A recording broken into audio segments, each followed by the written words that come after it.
3, 2, 1, it's showtime.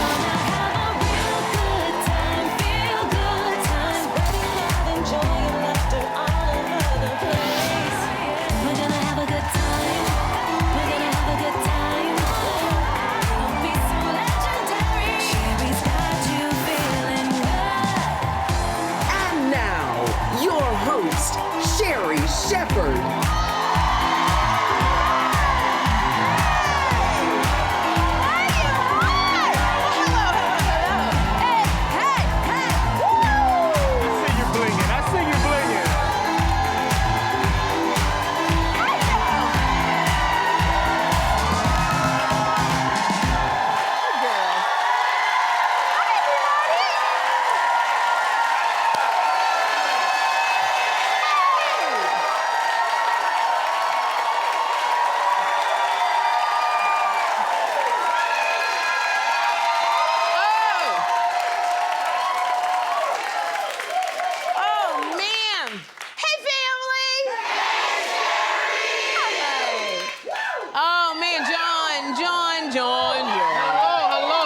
It's a wonderful Tuesday. We're live out of New York. The Christmas vibes are still popping here, and we got a lot of good show today. Oh, man. I just got to laugh because before I come out the door, I can hear what Marco is saying to you. So I'm back there, and he's like, when Sherri talks, she's going to go, hey, family! And I want y'all to say, hey, Sherri. So every time he does that, hey, family, I go, dude, I don't sound like that. Yes, you do. Yes. Do I go, Marco, hey, she sounds like that, doesn't she? Yeah, just a little bit, Sherri. I do. You know what it is? Because when I come out here, I'm so thankful, and I'm just like, Lord, thank you so much for this opportunity, and I'm so grateful that. When I'm like, by the time I sit down and I see all of y'all, I'm just like, hey, family! And I'm so, but I didn't think I did it like Marco. Hey, family! And by the way, Marco, just want to let you know, Gayle King, when she was here yesterday, she was very upset that you were not here, Marco.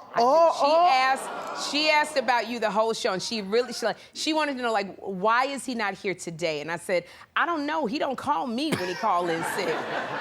But he had something to do, so I just want to know. I don't know if you're ever going to get that opportunity again. Gayle not going to be here again until maybe next year, so... What? Listen, you fix it. Maybe give me her phone number, maybe? No, I'm not giving you, no, you ain't getting no phone number. I don't have Gayle's number, but Sus do. Yeah. Oh, okay. Yes, he does. And I'm not giving it to you. Look, and let me tell you, DJ Sus 1 is one of Oprah's favorite things.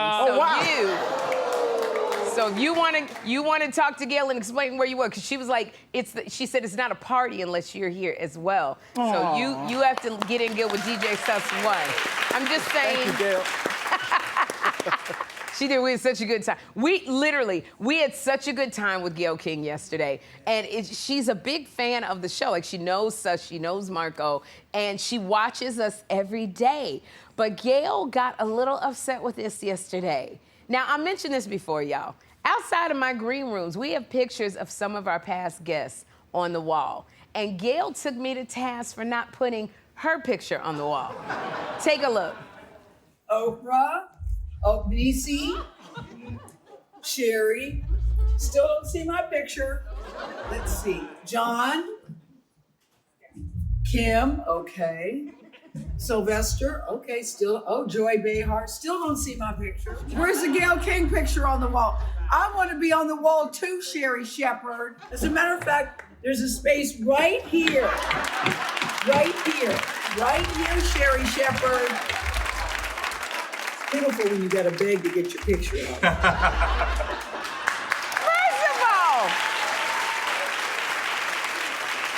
Cannot believe that I didn't have enough of these celebrities complaining about not being on the wall. I bet you they don't complain when they go to Jimmy Fallon or Jimmy Kimmel. I'm always getting the complaints.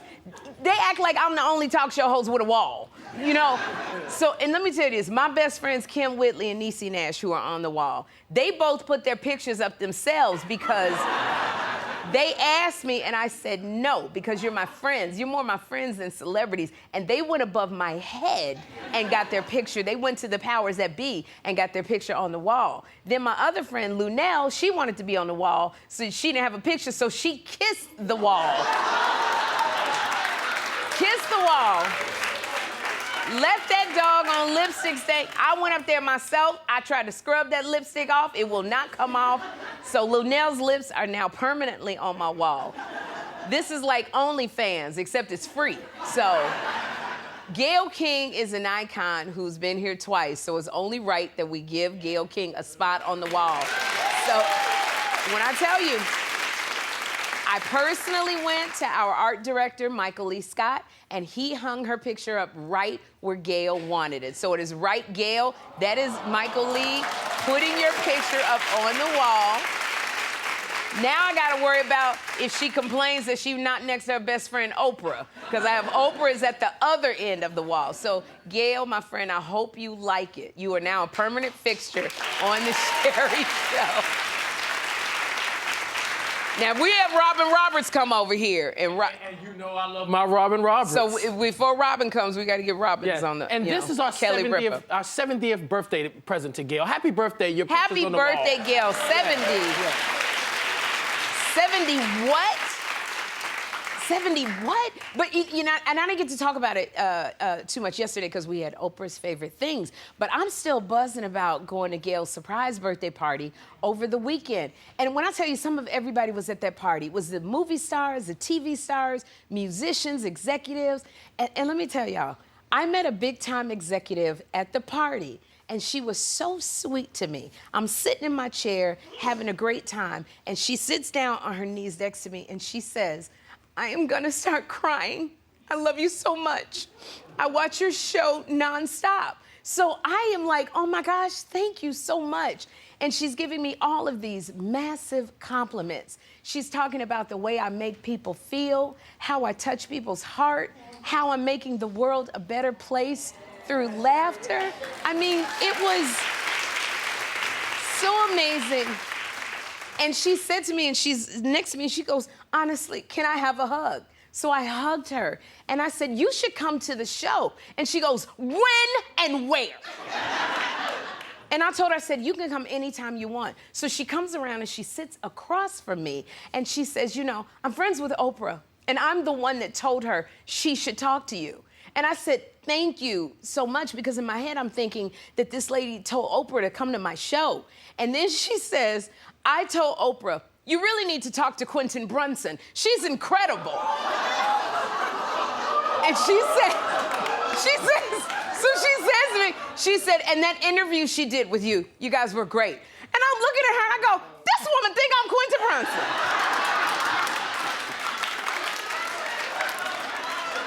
And she starts giving me more compliments. And she said, thank you. I cannot wait to come to your show.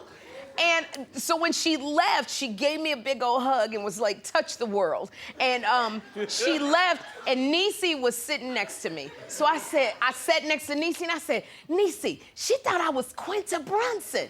And Niecy asked me why I didn't correct her in the moment. But, you know, sometimes somebody's so deep into the conversation, and she was so deep into the compliments, it was like too late. I didn't want her to feel bad. You know, so she's got a memory of meeting Quinta Brunson. And so, Quinta, I'm sorry, but there's a lady out there who thinks, this lady thinks she's gonna be on Abbott Elementary. And I told her that she could be on there. So, see you soon, Quinta.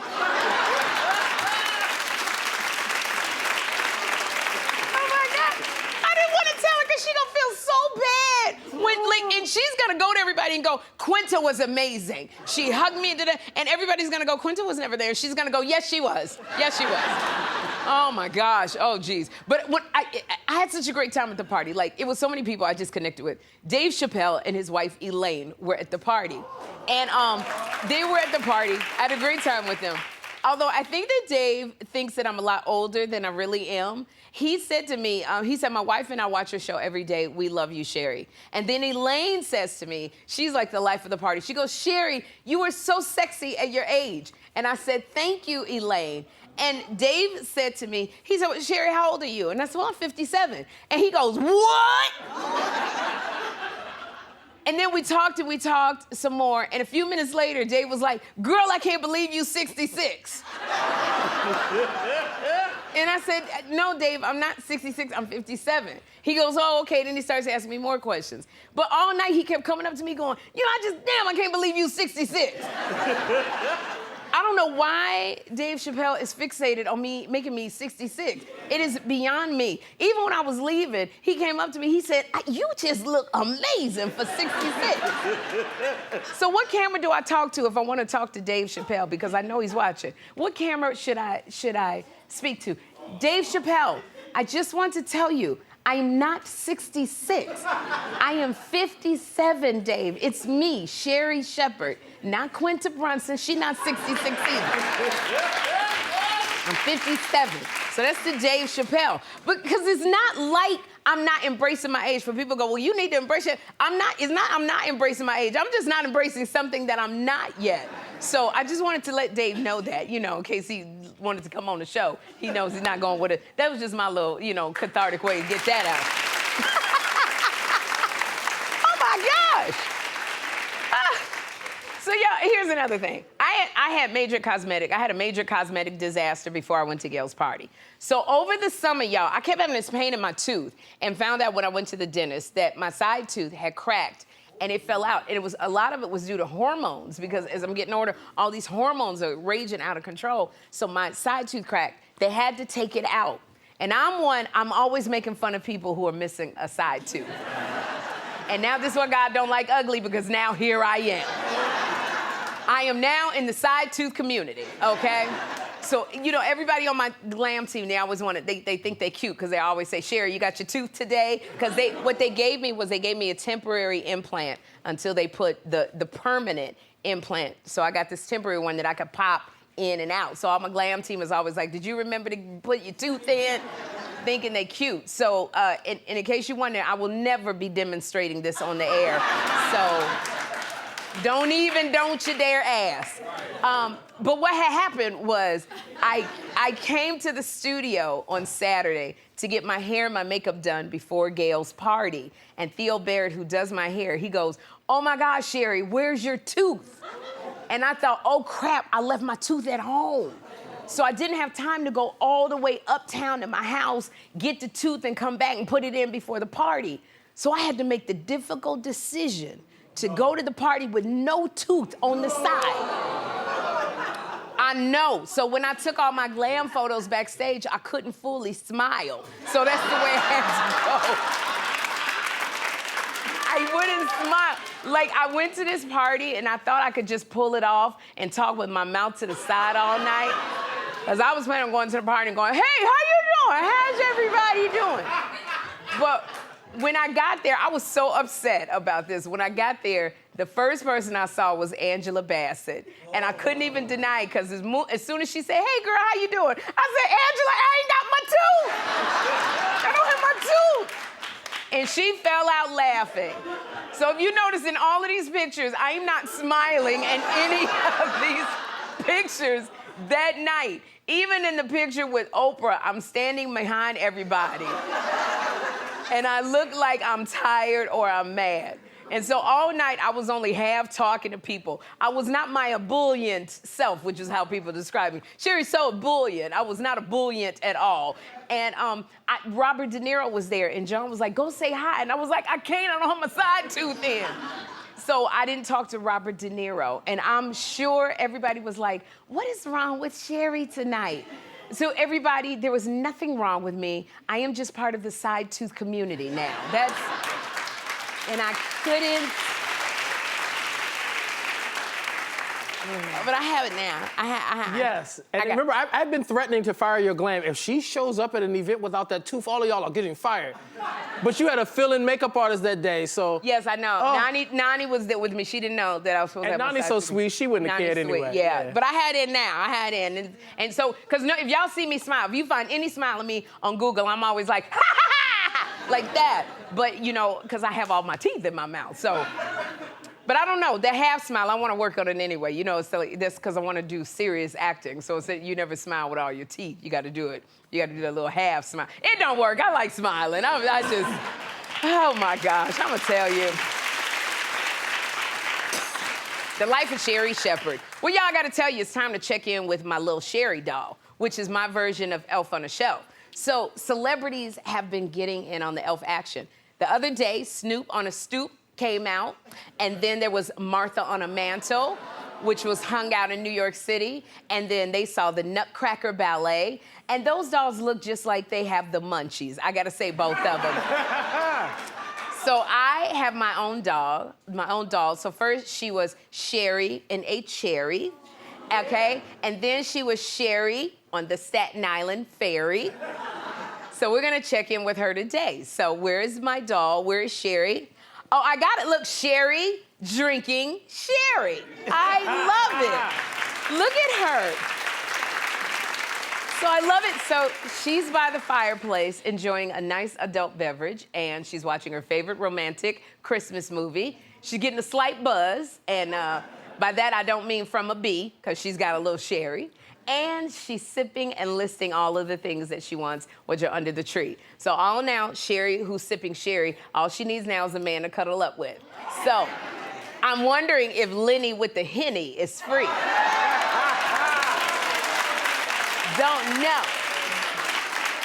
But if Lenny with the Henny is free, I can't wait to see what little Sherri will be. So,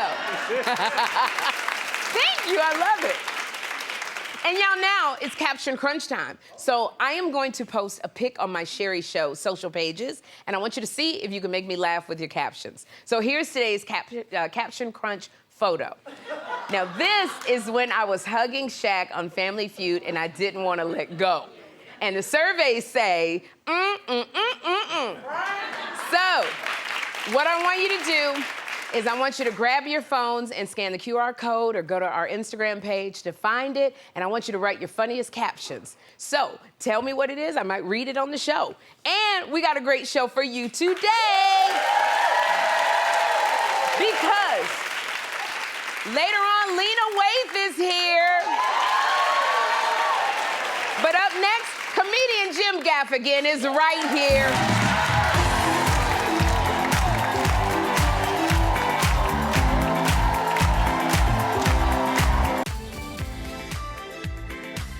We'll be right back.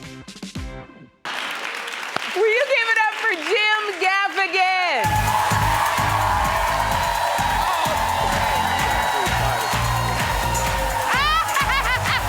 I know. Good to see you. Thank you for having me. Of course. Have a seat, Jim. Thank you so much. I'm so glad you're here. I got to tell you, I'm like a uber fan of yours. Oh, thanks. Seen all your specials. I'm just, as a stand-up, you are like the czar to me of stand-up comedy, Jim Gaffigan. So I was sitting here and I was talking about being at Gail's party and an executive confused me for Quinta Brunson. Yes. Is there anybody, do you have a doppelganger, somebody confused I you for? get Timothy Chalamet a lot. No, I used to get Philip Seymour Hoffman. There's like these doughy white people. Oh! So I get Philip Seymour Hoffman. I get, just any, I used to get Drew Carey, Yeah.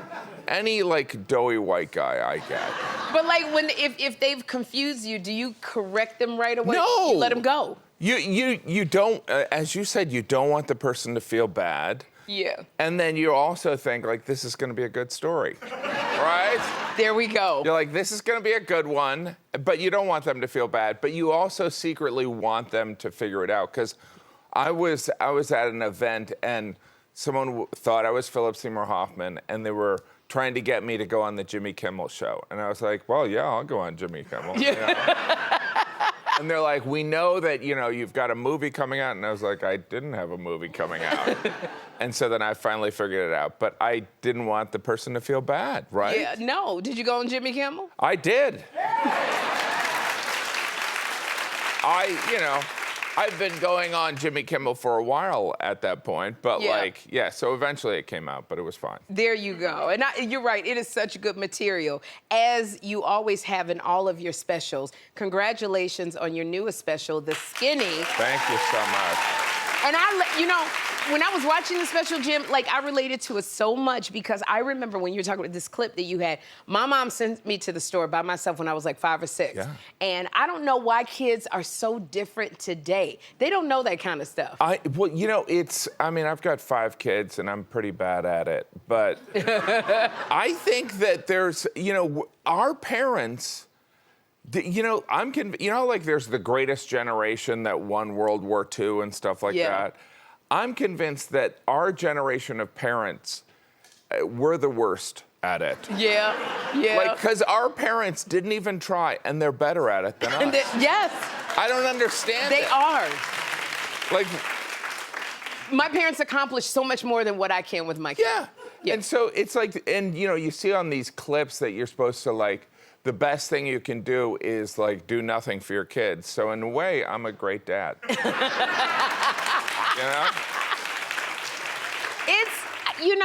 And watching you again, I could relate to another thing. Being a stand-up comic, my son Jeffrey, he's 19. He has banned me from talking about him, period. Could put the kibosh on me. What's your secret? Well, you talk about your some kids. of it is I have 5 kids, and I don't specify which kid I'm talking about, and I also don't let them have any say-so over what I say, I'm like, I'm paying for your phone, I'm gonna say what I want, But you're probably more compassionate to I'm your more son. compassionate. I don't identify them, but you've got one 19-year-old, so I've got 5 to pick from, so they don't know which one I'm talking about. So does anybody ever come up to your kids and go, oh, your dad said blah, blah, blah, blah, blah?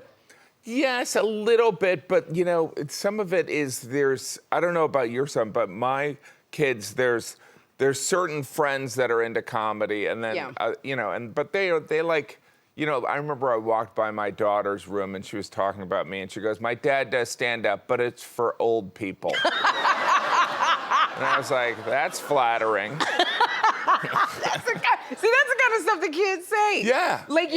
Your oldest son, Jack, Yes. take him I love this. You take him on the road with you, so he opens for you sometimes. Yes. So does he roast you? Does he got the same Oh kind my of sense of humor? gosh. Yeah, no, it's just nonstop. And we're spring break's coming up for him, and so we're gonna do shows. And his big thing is he tears into me. And his whole thing was people say my dad is like America's dad, but then again, they said that about Bill Cosby. I love it. Yeah.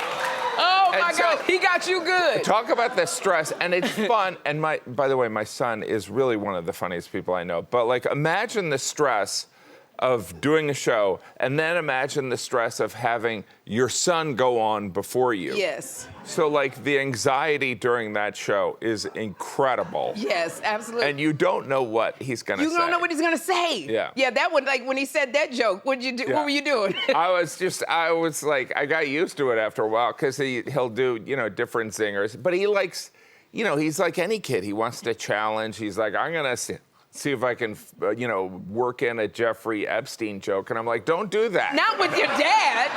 Not about me. Not about me, but just to freak the audience out. Oh my God. But he's a teenager. He wants to shock people. Oh my God. My son said one time to a group of people, I love my mom's stomach being fat. It feels like butter. And I'm like, don't say that. Oh, yeah. Yeah, but They do it because you can't hit them in public. There you go. There you go. You also have time to garden, which I love. When you garden, do you find it cathartic? Oh my gosh, I love it. It's Yeah. such a... You got a nice garden. Thank you. Look at that garden. Yeah. It's I like to garden and drink bourbon. At the same time? Yeah, and I have to face the fact I'm slowly turning into my mother. Yeah. No, but the gardening I love. It's just, it's meditative. It's similar to writing, right? You're out there and you kind of You watering. and you do things and you come back the next day and it's a little different. But, you know, I try to grow things that I eat, and then some stuff just takes off. Like I grew tons of eggplant, and you know, the eggplant is a beautiful vegetable, but that's a lot. Yeah, that's a lot, right? And you know, it's like the eggplant emoji has kind of ruined the eggplant. Right? So you couldn't give it away? I couldn't. Well, you can't text someone, here, I've got this for you. You know? You know, it's like, I want to give you some eggplant. You can't do that. You know, you can't, even if you walk over with eggplant because of the eggplant emoji, you can't go over to a neighbor and go, I'd like to give you this. You know what I mean? Good morning, everyone. No, you can't. You know, I'm so excited about the Skinny special. I'm excited that you're back on the road again. And now you're on tour. Is it again or with Jerry Seinfeld? Jerry and I do some dates, and it's like, as you know, How is that? Oh, it's amazing. Yeah. You know, as you know, like, you know, as you become more successful, you don't get to hang out with your friends. That's why Gail's party was so amazing, right? Yeah. Not that I was invited. But no, but like the shows with Jerry, it's so fun because it's a really special night for the audience. And I selfishly get to hang out with a friend. Yeah. You know what I mean? And so that's what's great. And Jerry and I just nerd out talking about comedy. So it's really fun. Yeah, you guys got the same kind of sensibility, you and Jerry. Yeah.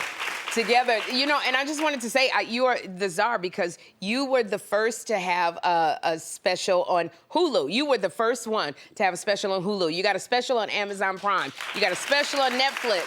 Yeah. How are you feeling about being a stand-up trailblazer? I'm a pioneer.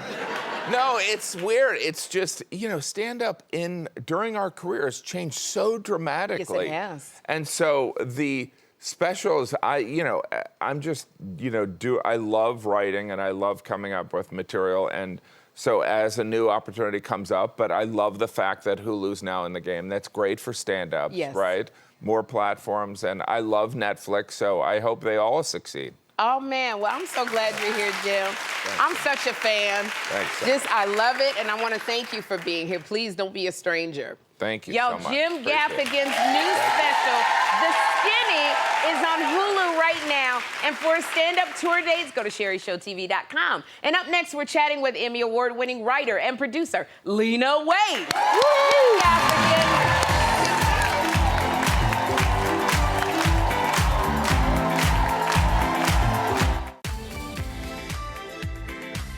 We'll be right back. Please welcome Lena Waithe.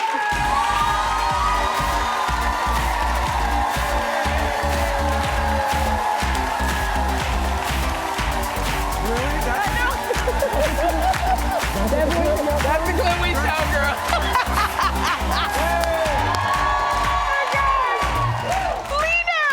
Lena! I know you said that was a clip we show, but I love Jennifer Lewis so much. Like, every word that comes out of her mouth is, she's so dramatic. Like, how much fun did you have interviewing Jennifer Lewis? Fun, you know, trying my hardest not to bust up laughing is the most difficult thing I've probably done. Because everything she says, I'm trying not to laugh. Yeah. That's literally what you're watching, is me trying to laugh. Even with the dramatics, and I had to separate myself as only Jennifer Lewis. It's just, like, I remember when Jennifer Lewis came here season 1. She played the piano for me, and she was so unpredictable. You don't know what's gonna come out of her mouth. You don't. I don't. And the thing is, I mean, the reason why some people said, Lena, you just seem so comfortable. This is what I want to know, Lena. What was going on in your mind when you had that face? I just love to have the same She was talking about sex all night long. What you learn is I don't change my hairstyle much. No, I think I'm so used to being at her home, as you know, like, and she's sitting at the piano and she's telling stories. So we're kind of familiar with not knowing where the story gonna turn. Right. But that one, you're seeing in real time, me wondering, where is this Lawrence Fishburne story actually going? I know. But my favorite is she's like, I knew his girlfriend at the time. So I'm like, okay. I'm butt naked in front of Lawrence Fishburne. I Knew his girlfriend at the time. I was newly in love. I'm like, okay, y'all brother and sister at the end? Fantastic.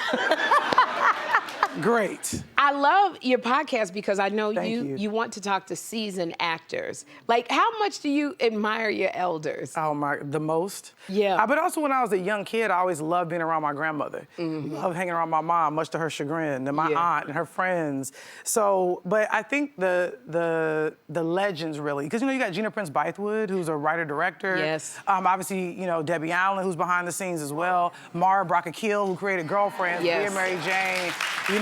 So these are women whose legacies really impacted mine. I wouldn't be sitting where I'm sitting. I look at Jada Pinkett and I said, without Set It Off, there's no Queen and Slim. So I think it's important for people to make those connections. Right. Yeah. And really also give them their flowers. Absolutely. I'll give you your flowers. Like I would not confuse you with Quinta Brunson, although I think y'all could be cousins. Yes, absolutely. But I love telling people about what they've done. Even I was writing you a little letter in your book, your guest book, and I was just thanking you for bringing warmth, joy, positivity to television. I appreciate that. It means so a lot. much. You going from The View, I remember seeing you get that gig on The View to being here. It's a beautiful thing walking down that hallway and seeing you with Oprah and seeing you with Joy Behar.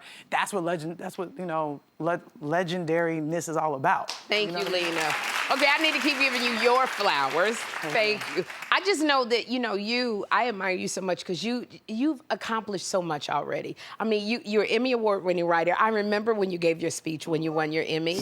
And not only The Chi we know, but you've created several other TV shows. Like you founded Hillman Grad Productions because you wanted to tell the stories and give marginalized storytellers an opportunity. Absolutely. And that has been going strong. Yeah. So, I did not know you were a publisher of books until they gave me the book, What I Must Tell the World. And I was like, Lena publishing books now? Yes. Hillman Grad Books. They handed me this book. Can you tell me what I must tell the world is about? I mean, it's about the one and only Lorraine Hansberry. What's interesting, everybody doesn't know Lorraine Hansberry's story the way I was blessed to learn it. Being from Chicago, you hear Lorraine Hansberry very early on. She's one of our favorite daughters. And she died at 34. And Lorraine Hansberry, if you don't know, she wrote Raisin in the Sun. Raisin in the Sun. Raisin in the Sun. But also, too, connecting, with the elders and those that have come before you. A Raisin in the Sun, as we know, is a line from Langston Hughes' poem. Yes.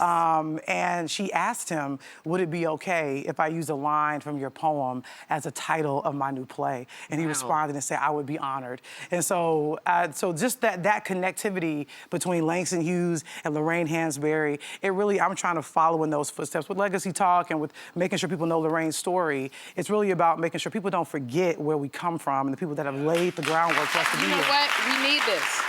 We definitely need the story And by the told. way, it's like you can buy it for your kids for Christmas, but also buy it for some of your cool adults who may not know the story, to have it on your coffee table book to say, Lorraine Hansberry, what's that? Pick it up, and so that we continue to say her name so we don't forget her. Absolutely. Yeah. I love this. And one thing, it's so funny because I thought that I was one of the only big fans. Well, not just me, but there's so many big fans of The Chi. You don't think of some of these big people. I don't know. You tell me. Beyonce revealed that she was a big fan of The Chi. So when Beyonce said that, how did that make you feel? I was very surprised and grateful that Beyonce's watching anything I'm doing. But no, I didn't know. It was a surprise to me. When the GQ article came out, my phone was like blowing. I was like, what did I do? Did I do something today? But then I saw that people say, no, Beyonce said she watched The Chi. And I was like, oh, amazing. And I'm really cool with her publicist, Yvette, who was amazing, who didn't tell me. She let it be a surprise. But she hit me and was like, we wanted it to be a surprise, and I didn't want to tell you before it came out. But it's a beautiful thing. We're going to be airing season 7 next year. Wow. So it just, but also our Chi family has been with us, and Morocco, you're a part of the Chi family. For a show to be on for 7 seasons, it just doesn't happen very often. It doesn't. We're really grateful, and the fact that, Beyonce's watching means we got to keep on stepping it up. And so, would you ever think of writing Beyonce a part in The Chi? I would write Beyonce whatever she wants me to write for her. But also, it's like, Look, people, Legacy Talk with Lena Waithe is going to come back for season 2, and we're talking about, who we want to sit with. And I really sit and talk to people about their process and their career. And Beyonce has a wonderful acting career. Like, I remember watching her in the Carmen, hip-hop, thing that was on MTV, seeing her, obviously, a beautiful performance in Dreamgirls, Cadillac Records. She did a beautiful job there. And so I think there's a lot to talk about in terms of her acting career, too. So I love her Legacy Talk. Come on. This is what I gotta say. I love you hearing about Beyonce. You talking about. I ain't been on the side yet. Like what? Like what do I gotta do? Beyonce just revealed on GQ that she's a fan of The Chi. I've been saying I'm a fan of The Chi since season 1 of The Chi. And then she goes, and you are part of the Chi family, because I watch it on TV every week. What do I got? Everybody, I talk to Brett, I talk to Candy Burris, I say, when y'all see Lena Waithe, can you tell her I love the Chi? And I just, when can I be on the Chi?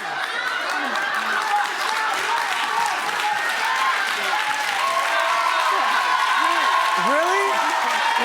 This what you doing? It's her fault. It's your fault. It's not my fault. It's your schedule. You hear every day. Yeah. And then you the type, I write the part, and then I say, okay, so let's bring her from Chicago. You're like, oh, she busy. Look. Oh, she can't do it. Kim Whitley can sit in for me. I will do the Chi. We could find somebody to sit in the chair and do, if you could just write me one good love scene. One good love scene. We got one good love scene. Look, my belt fell off. Look. I got this. I got this. Well, I'm not trying to be specific. I done broke my belt. Got the bling popping. One little love scene, something going on. Okay, so you need a one-night stand with Luke James.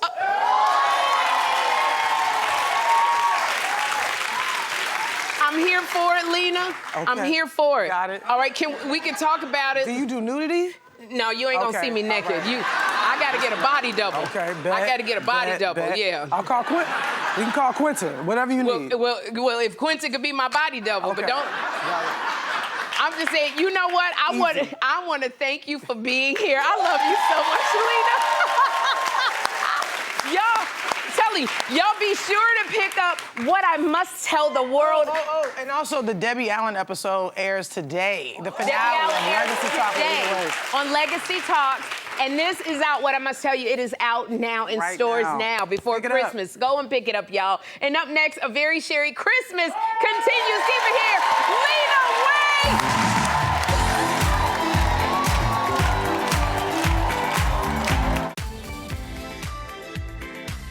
We'll be right back. It's time for A Very Sherri Christmas. Now, helping today are my production assistants, Matt and Olivia. Hi, Matt. Hi, Olivia. Hey. All right, let's reveal the first gift.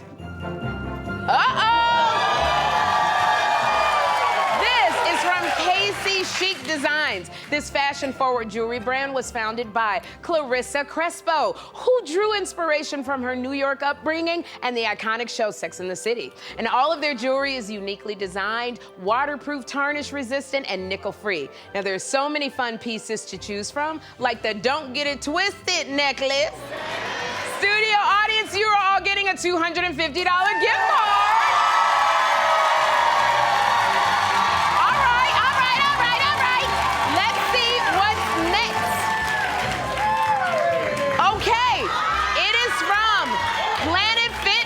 Now, you'll enjoy a variety of high-quality strength and cardio equipment, so no matter what your fitness level, you can get a good workout. Exercise is proven to reduce anxiety and improve sleep. Now, their Black Heart memberships give members access to over 2,000 locations with amenities like the Hydro Massage Loungers, massage chairs, and more. Studio audience, you are all getting a one-year Black Card membership. Now, remember, for a chance to win a gift, scan the QR code or go to SherriShowTV.com.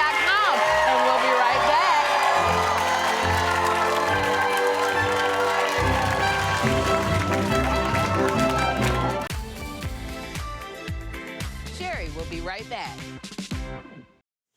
It's caption crunch time. Now, I posted this photo, and here are some of the captions. First, Sean Paul Thompson wrote, "This is a different type of Shake Shack." Let me tell you something, Sean Paul. I'd shake that shack for sure. And my favorite at Fancy Nancy 258 wrote, "When that Christmas bonus hits your checking account." And I will say, Shaq's got a really big account.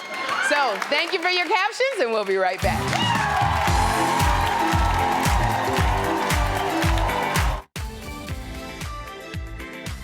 We'll be right back. Are you guys having a good time? Be a part of my studio audience. Go to SherriShowTV.com for tickets. We'll be right back.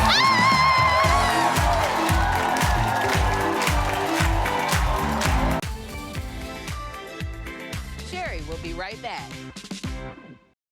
Tomorrow, Tyler Perry will be here, plus a holiday performance from The Temptations. So join us then for the best time in daytime. Bye-bye.